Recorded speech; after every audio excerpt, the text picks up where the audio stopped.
Assalamualaikum warahmatullahi wabarakatuh. Selamat pagi. Bagaimana kabarnya hari ini? Semoga semua tetap sehat selalu dan semangat selalu ya. Di pertemuan kali ini di Mapel Perbankan Dasar kita akan membahas materi tentang prinsip operasional dan manajemen bank. Kemarin file ini sudah saya kirimkan, sudah saya share melalui Classroom. Kemarin belum ada penjelasannya, maka untuk kali ini akan kita bantu untuk kita diskusikan tentang prinsip operasional dan manajemen bank itu sendiri. Baiklah, sebelumnya silahkan untuk berdoa terlebih dahulu, mempersiapkan diri, mempersiapkan alat tulis, alat belajar, dan silahkan masing-masing untuk standby untuk mengikuti PJJ di pagi hari ini. Baiklah, langsung saja akan kita mulai untuk pemaparan prinsip operasional dan manajemen bank. Kita mulai dari slide pertama ya.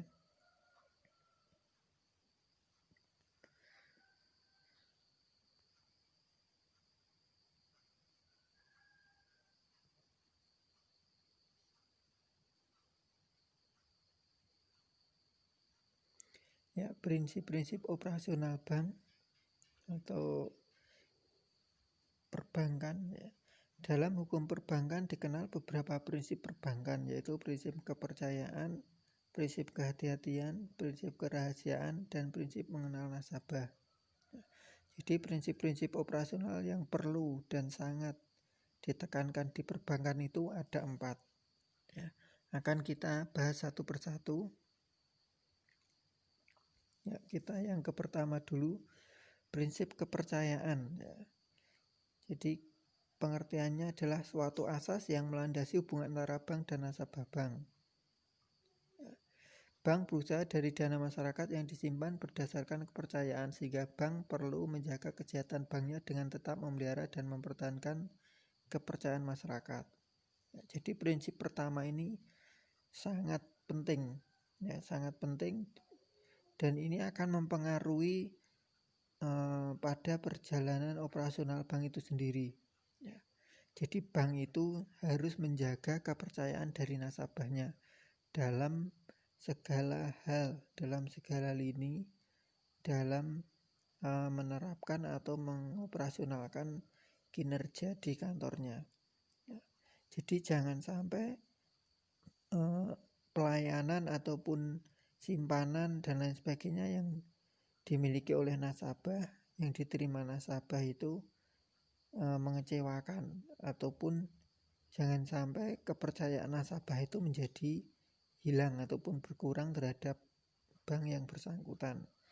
Karena nanti ini akan berpengaruh, biasanya nasabah akan berpindah bank, ataupun yang lebih buruk lagi dia akan menyampaikan ini kepada orang lain ataupun kepada pihak luar, yang ini akan mempengaruhi pada jumlah nasabah dan lain sebagainya. Terus prinsip yang kedua, prinsip kehati-hatian, pengertiannya suatu prinsip yang menegaskan bahwa bank dalam menjalankan kegiatan usaha, baik dalam penghimpunan terutama dalam penyaluran dana pada masyarakat, harus sangat berhati-hati ya. Jadi setelah menumbuhkan kepercayaan dari nasabah tadi, prinsip yang kedua yang harus dibangun atau dimiliki oleh bank adalah prinsip kehati-hatian, di mana terutama dalam penyaluran ataupun kredit ataupun pembiayaan, itu bank harus sangat hati-hati dalam memilih calon nasabah ataupun calon orang yang akan meminjam dana, atau dalam arti lain adalah hutang ataupun kredit ya. Jadi nanti ini akan dipelajari di materi tersendiri, yaitu materi tentang kredit bank ya.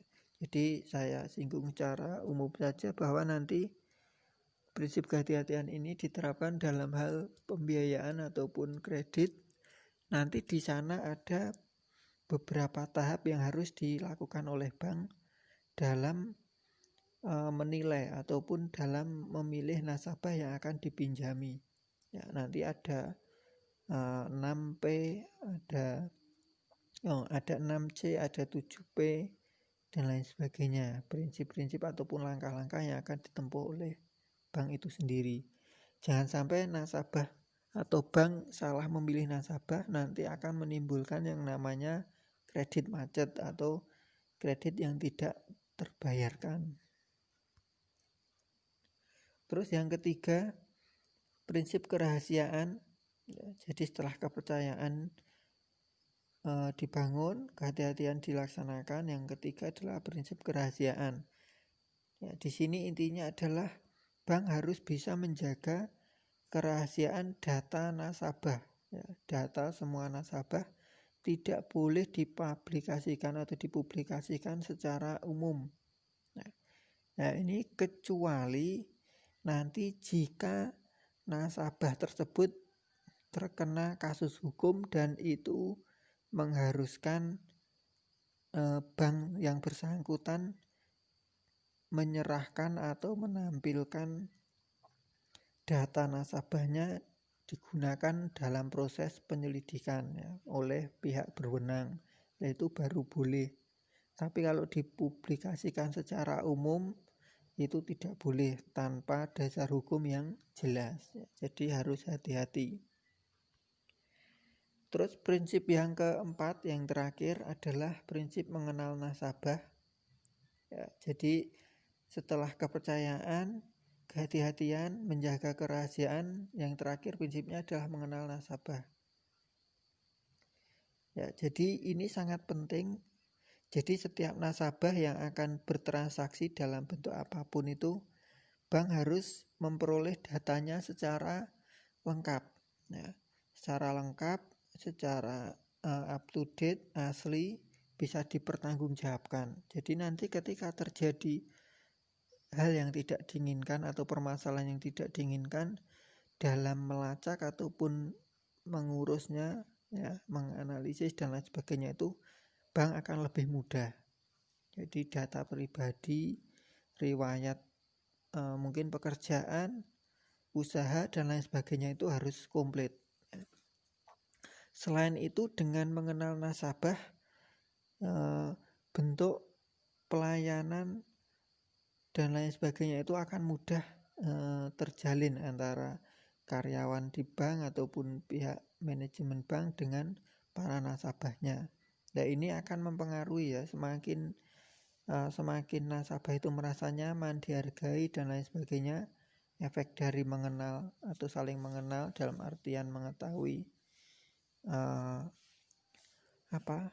identitas atau latar belakang nasabah tadi, nasabah akan merasa nyaman dan merasa senang gitu ya. Jadi dia akan membantu ataupun akan terus bertransaksi dengan bank yang bersangkutan. Ya, jadi saya ulangi, prinsipnya ada 4 tadi: kepercayaan, kehati-hatian, kerahasiaan, dan mengenal nasabah. Ya, nanti silahkan bisa dibaca-baca tersendiri. Terus saya lanjutkan.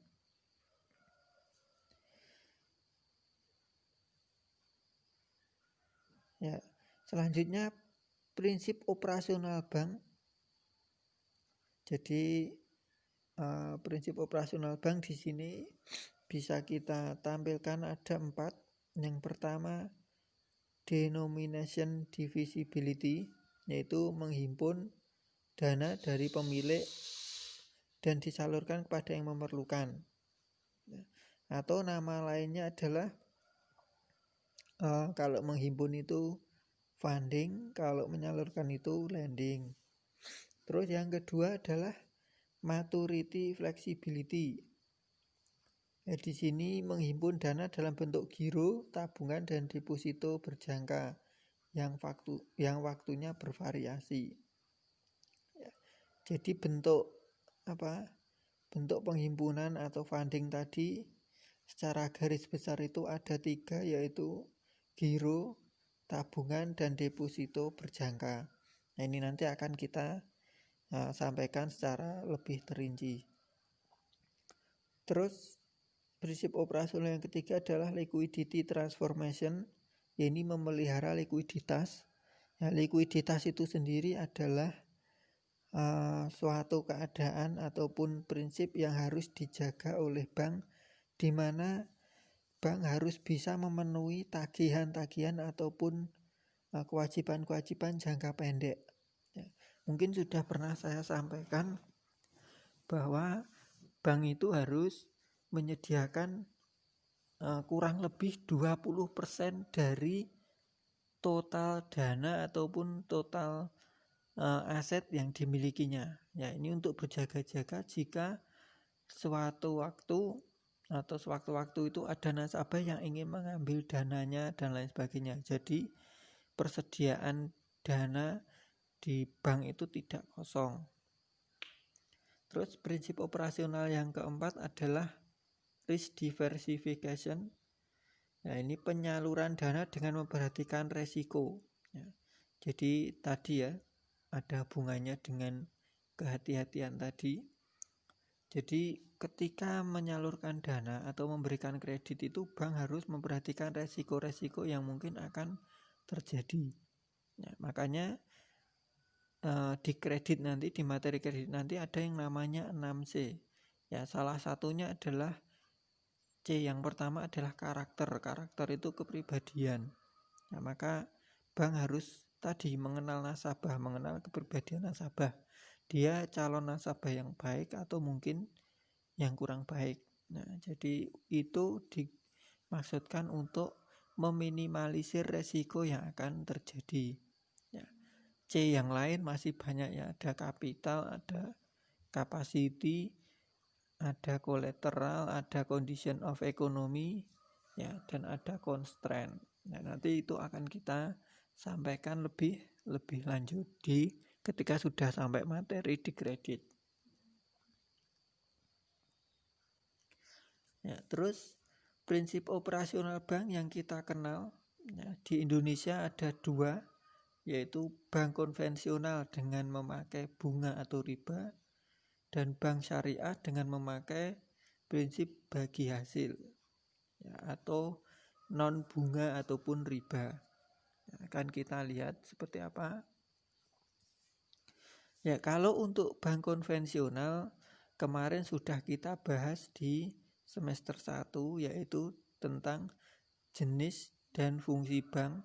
Ya, kita kemarin sudah membahas banyak sekali jenis dan fungsi bank ya. Ya, sekarang kita akan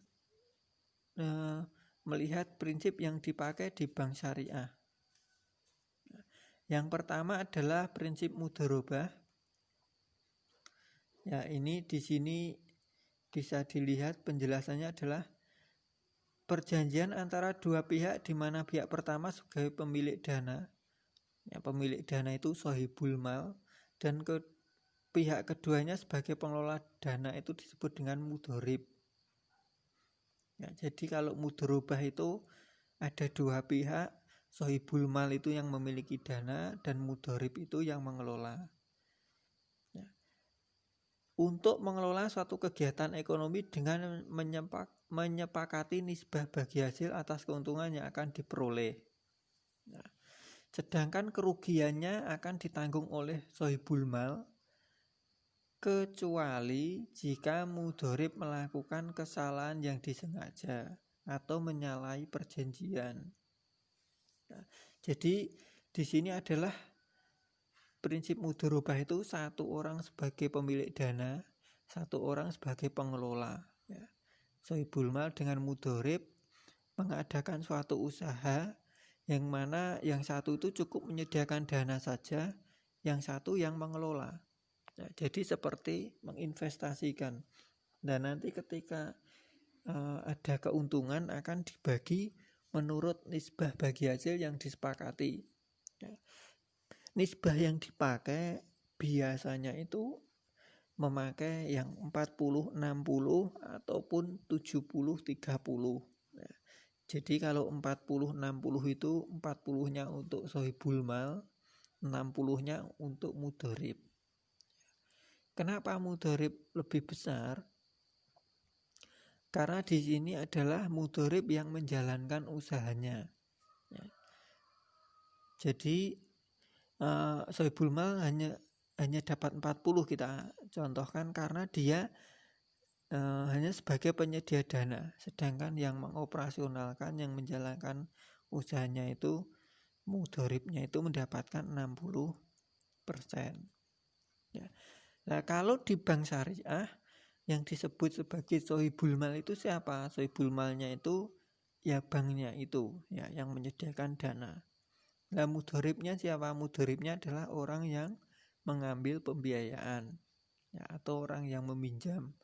Kalau di bank konvensional namanya kredit, kalau di bank syariah namanya pembiayaan. Ya, itu perlu diingat, jangan sampai terbalik. Ya. Terus mudharabah sendiri memiliki 2 jenis atau 2 sistem ya atau metode. Yang pertama adalah mudharabah mutlaqah. Ini perlu diperhatikan, di mana mudharib diberi kewenangan sepenuhnya untuk menentukan pilihan investasi yang dikehendaki. Ya. Mutlak, ya, mutlak penuh. Jadi di sini sohibul mal tidak membatasi si mudharib dalam berusaha, ya, atau dalam melakukan atau membuka usaha. Tetapi tetap diperhatikan bahwa usahanya tidak boleh bertentangan dengan prinsip-prinsip atau norma-norma Islam atau syariah. Ya. Jadi di sini kita asumsikan si sohibul malnya itu A, mudharibnya itu B. Nah, di sini si A ini cukup menyediakan dana saja, B-nya bebas, dia mau membuka usaha apa saja, ya. Si mudharib ini, si B ini bebas, dia mau membuka usaha apa saja itu boleh. Yang penting tadi tetap memperhatikan norma-norma Islam atau syariahnya. Itu mudharabah mutlaqah. Yang kedua mudharabah muqayyadah. Ya, di sini yang tadi ya, sohibul malnya A, mudharibnya B. Lah, sohibul mal A ini menyediakan dana plus dia menentukan usaha apa yang akan atau yang harus dijalankan oleh si mudharib, si B tadi. Ya. Si A menyediakan dana 100 juta. Harus digunakan untuk usaha percetakan dan fotokopi misalnya. Nah, di situ berarti si B ini mau tidak mau dia harus membuka usaha tadi, percetakan dan fotokopi tadi, sesuai dengan yang diarahkan oleh A. Nah, itu namanya mudharabah muqayyadah. Jadi B menjalankan usaha, tetapi usaha itu ditentukan oleh pihak sohibul mal, oleh pihak A. Nah, jadi bisa dipahami ya perbedaannya. Kalau mudharabah mutlaqah itu A cukup menyediakan dana saja, B bebas mau membuka usaha apa saja silahkan. Yang penting tetap dalam koridor yang halal. Terus yang mudharabah muqayyadah, A menyediakan dana plus menentukan usaha apa yang harus dijalankan oleh B. Nah, itu. Jadi perbedaannya di situ. Nah, ini nanti ada hitung-hitungannya ya, nanti akan saya sampaikan setelah pemahaman materinya selesai. Terus prinsip di bank syariah yang kedua adalah prinsip musyarakah. Ya, ini perjanjian antara pihak-pihak untuk menyertakan modal dalam suatu kegiatan ekonomi dengan pembagian keuntungan atau kerugian sesuai nisbah yang disepakati. Ya, jadi kalau mudharabah tadi ada 2, sohibul mal itu 100% dana, mudharib itu 100% tenaga. Nah, atau sohibul mal menyediakan dana, mudharib menyediakan tenaga. Kalau di musyarakah itu 2 pihak, minimal 2 pihak itu masing-masing pihak menyediakan dana dan juga menyediakan tenaga atau ikut mengelola. Nah, mungkin yang membedakan adalah porsi dana yang disediakan. Nah, kita ambil contoh tadi Bapak A dengan Bapak B. Ini mengadakan kerjasama musyarakah. Ya, Bapak A ini menyediakan dana misalnya 100 juta. Bapak B menyediakan dana misalnya 50 juta. Nah, kedua dana tersebut akan disatukan, digabungkan, terus digunakan untuk membuka sebuah usaha. Nah, usaha itu akan dikelola atau dijalankan oleh keduanya, Bapak A dan Bapak B, sama-sama menjalankan usaha tersebut. Ketika memperoleh keuntungannya akan dibagi sesuai dengan nisbah yang disepakati. Nah, di contoh tadi, Bapak A 100 juta, Bapak B 50 juta, otomatis dana yang disediakan adalah lebih besar oleh Bapak A. Berarti nanti nisbahnya yang diterima itu akan lebih besar yang diterima oleh Bapak A. Ya. Jadi nisbah disepakati, katakanlah 50, tidak 50 ya. Ya 50%, 60%, 40% katakanlah. 40%-nya untuk Bapak B yang 50 juta, 60%-nya untuk Bapak A yang 100 juta.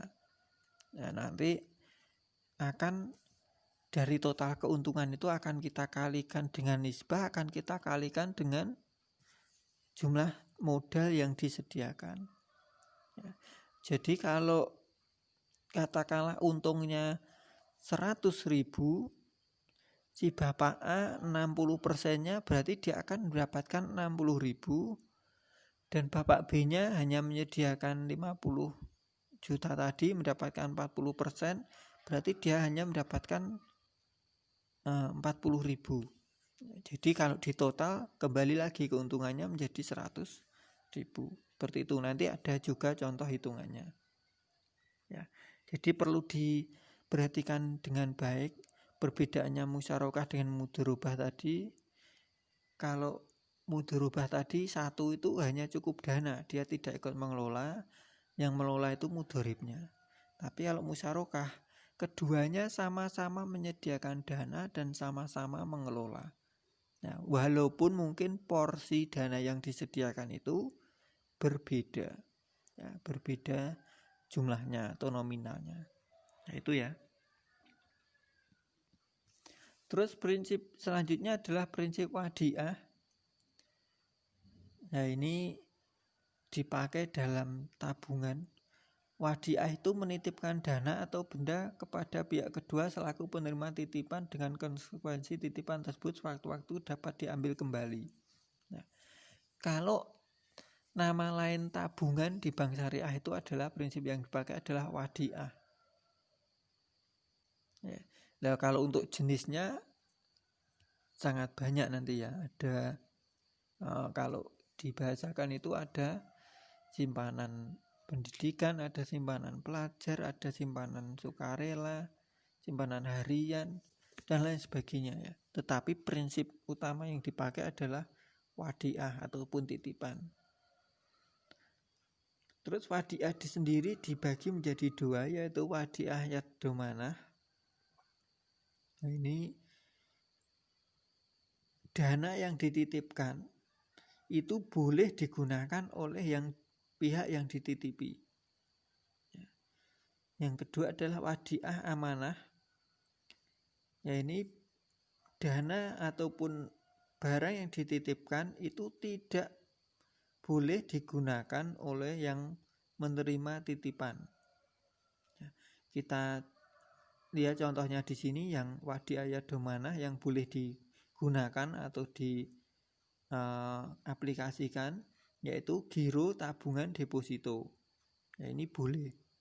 Jadi kalau ada masyarakat yang menyimpan dananya di bank syariah dalam bentuk giro tabungan deposito, itu boleh oleh bank disalurkan untuk pembiayaan. Nah, kalau yang wadiah amanah ini contohnya adalah beberapa barang ataupun benda ataupun yang lain ya, yang disimpan di dalam Safe Deposit Box SDB. Ini kotak penyimpanan yang disediakan bank untuk menyimpan barang-barang berharga. Ya, misal sertifikat ataupun surat kendaraan, surat tanah, rumah, perhiasan, dokumen penting lainnya dan lain sebagainya, itu bisa kita menitipkan kepada bank untuk dibantu menyimpankan di dalam kotak yang namanya SDB. Nah, benda-benda tersebut tidak boleh digunakan atau diaplikasikan oleh bank itu sendiri. Ya, jadi cukup disimpan saja. Terus prinsip jual beli. Nah, jadi ada prinsip simpanan tadi wadiah, ada prinsip pembiayaannya tadi, kerjasamanya tadi ada mudharabah dan musyarakah, dan ada prinsip jual beli.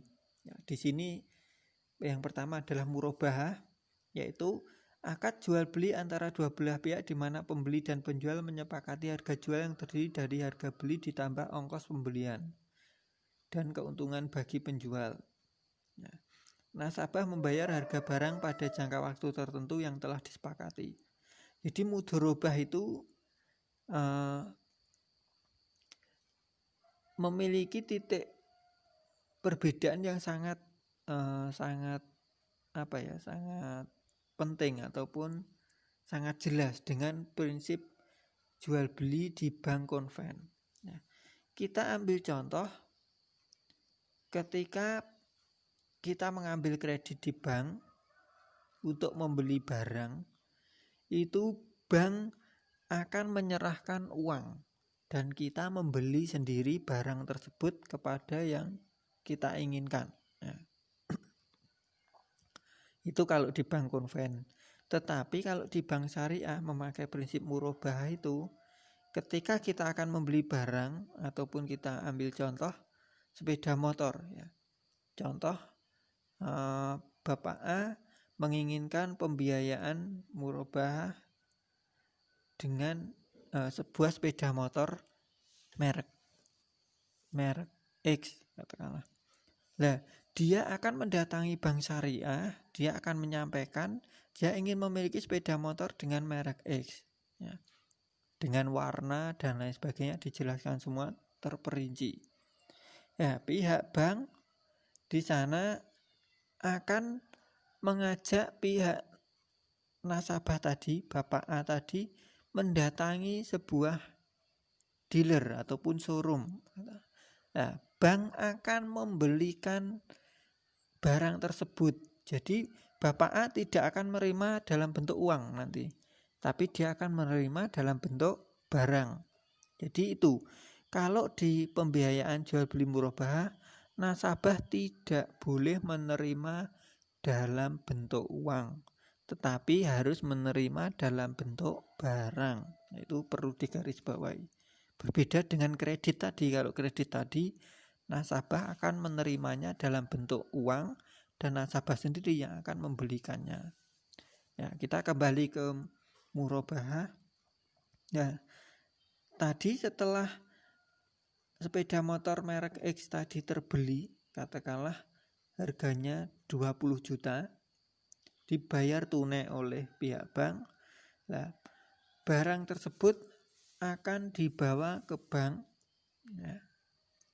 Nah, di sana tadi akan disepakati yang namanya margin.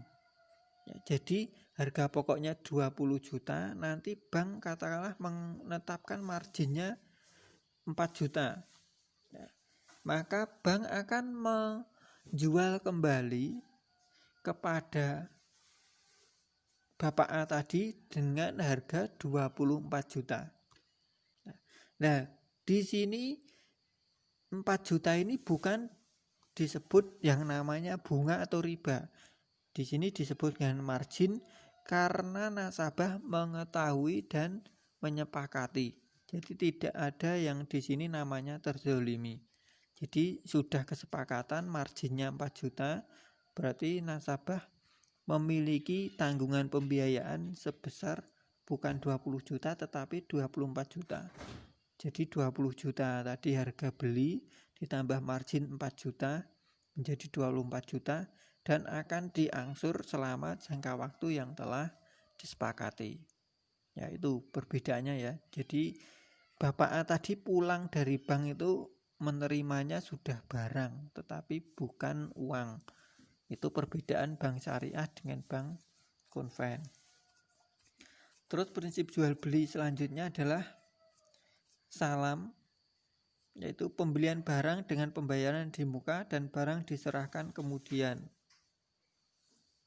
Nah, ini contohnya adalah ketika kita akan tadi ya memiliki sebuah barang, nah kita bisa untuk membayar uang mukanya terlebih dahulu, dan nanti barang akan diserahkan di belakang atau di kemudian hari. Nah, nanti di sini kita bisa men-DP dulu. Terus prinsip jual beli selanjutnya adalah istisna, pembelian barang melalui pesanan dan diperlukan proses untuk pembuatannya. Ya, pembayarannya dilakukan sesuai dengan kesepakatan. Nah, ini istisna ini biasanya banyak digunakan dalam jual beli properti atau rumah. Jadi nasabah itu membeli barang atau memesan barang pada sebuah bank untuk dibuatkan rumah. Ya, nanti pembayarannya itu bisa ketika rumah itu sudah selesai atau bisa ditempokan. Ya, pembayaran di awal, di tengah, dan di akhir itu juga bisa. Ya, jadi sesuai yang disepakati saja. Terus jasa-jasa bank bisa dibaca sendiri ya. Jadi bank syariah itu juga memiliki beberapa jasa. Ya, selain ATM, selain layanan-layanan umum, itu bank syariah memiliki jasa-jasa, diantaranya adalah ijaroh. Ijaroh ini sewa murni ya. Kalau ijaroh yang berakhir dengan kepemilikan itu IMBT, ijaroh mumtahiyah bi tamlik. Nah, nanti ada materinya tersendiri juga ya. Terus ada wakalah, mewakilkan, kafalah ini mengalihkan penanggungan, dan sarf. Sarf itu jual beli mata uang asing ataupun valuta asing. Ya, kita lanjut ya.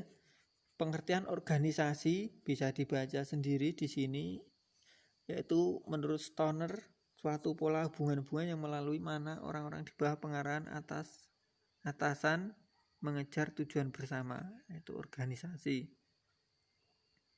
Nah, organisasi bank suatu sistem yang terstruktur dan terkoordinasi dari sekelompok orang yang bekerja dalam mencapai tujuan bank. Nah, jadi nasabah ataupun orang-orang yang di dalam sebuah bank itu bisa dinamakan organisasi, yaitu yang terstruktur dan terkoordinasi. Nah, ini tujuan pengorganisasian ada 7 ya, bisa dibaca sendiri, bisa diulas-ulas sendiri ya, tidak perlu kita perinci. Nah, ini pembagiannya. Organisasi bank dibagi atas front office, customer service, dan back office. Ya. Back office itu bagian-bagian di dalamnya. Ya. Kan front itu depan, jadi customer service, teller, satpam itu masuk ke front office. Nah, back office itu yang berada di bagian belakang atau di dalam kantor, yang bisa yaitu bagian pembukuan, audit, ya, sampai ke manajer, sampai ke kepala divisi dan lain sebagainya. Nah, keduanya ini back office dan front office ini disebut organisasi bank, yaitu tersistem, terstruktur. Mereka memiliki tujuan yang sama, yaitu memperoleh keuntungan atau memajukan bank itu sendiri. Ya, organisasi bank bisa dilihat di sini. Ada 4 ini ya, struktur organisasi bank.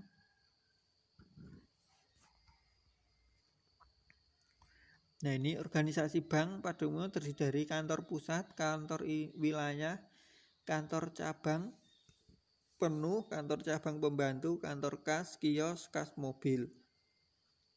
Ya, beberapa bank besar biasanya memiliki kelimanya ini ya. Punya kantor, kalau kantor pusat semuanya punya.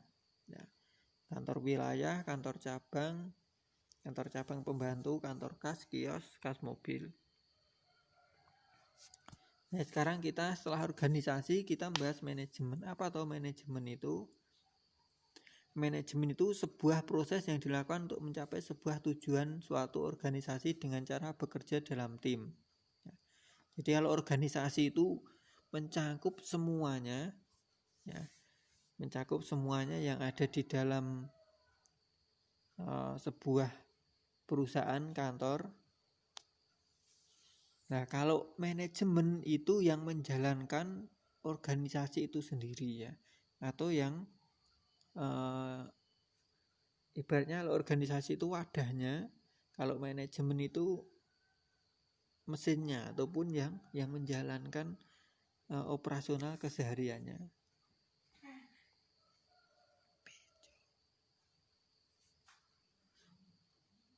Nah, manajemen sendiri memiliki beberapa fungsi. Fungsi yang pertama adalah planning, perencanaan. Jadi bank itu perlu memplanning, merencanakan. Baik itu rencana jangka panjang maupun jangka pendek. Jadi supaya kedepannya itu lebih mudah dalam pengarahan ataupun dalam evaluasi dan lain sebagainya. Sudah sesuai dengan perencanaan atau belum, melenceng dari perencanaan atau tidak dan lain sebagainya. Terus yang kedua adalah organisasi. Ini mengatur orang-orang yang ada di dalam organisasi atau perusahaan tersebut. Jadi setelah direncanakan, dibagi menjadi beberapa job desk, bagian-bagiannya sendiri. Selanjutnya adalah di organisasi atau diatur ya, sesuai dengan bagiannya masing-masing.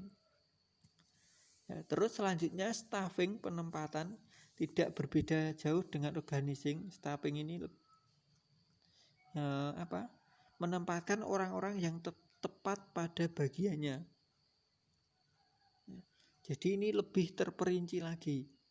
Ya, bagian HRD sendiri, bagian marketing sendiri, bagian teller sendiri. Jadi ada staffing, penempatannya lebih terperinci. Terus selanjutnya adalah coordinating atau mengkoordinasi.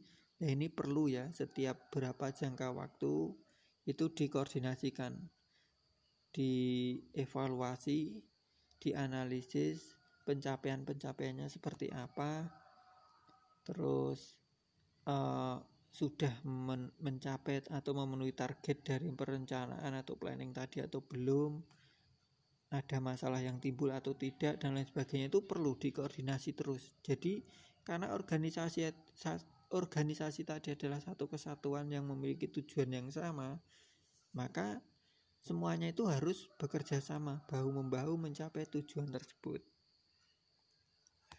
Ya, terus yang selanjutnya adalah controlling, mengontrol. Nah, ini fungsi terakhir manajemen dari perencanaan tadi, terus organisasi, terus staffing, sampai dengan tadi ya evaluasi tadi atau koordinasi tadi ya. Terus diperlukan yang namanya mengontrol harian maupun jangka waktu yang lebih lama. Jadi biar kinerja itu tetap terawasi ya, tetap terjaga. Jadi tidak ada yang namanya lepas kontrol ataupun melangkah di luar dari tujuan yang sudah ditetapkan. Ya, jenis-jenis manajemen bank ada manajemen keuangan, manajemen personalia, dan manajemen administrasi. Ya, ini bisa dibaca sendiri ya. Ada manajemen pemasaran. Ya itu ya. Jadi kurang lebih yang bisa kita sampaikan ya di materi prinsip operasional dan manajemen bank itu ya, nanti silahkan bisa disimak baik penjelasannya ini maupun materi yang minggu kemarin sudah saya share. Nanti ketika ada yang disampaikan atau perlu didiskusikan, bisa kita diskusikan melalui grup kelas ya. Kemarin sudah saya minta untuk menuliskan beberapa ide ataupun saran kritik terkait dengan PJJ. Kemarin ada yang menyampaikan perlu penjelasan melalui video dan lain sebagainya. Ini saya usahakan semaksimal mungkin untuk meringkas dan menyampaikan penjelasan melalui video yang bisa kita tampilkan ya. Harapannya semua tetap semangat, tetap menjaga kesehatan, dan tetap standby, tetap aktif, kompak ya. Seperti kemarin yang sudah kita kita munculkan ya ketika kita bertatap muka kemarin ya, kurang lebih hampir 1 bulan itu. Saya harap bisa, baik kita bertatap muka ataupun tidak bertatap muka, keaktifan, kesiapan, keseriusan itu tetap terjaga ya. Itu ya yang bisa saya sampaikan. Kurang lebihnya mohon maaf dalam penyampaian ini. Saya akhiri, terima kasih. Assalamualaikum warahmatullahi wabarakatuh.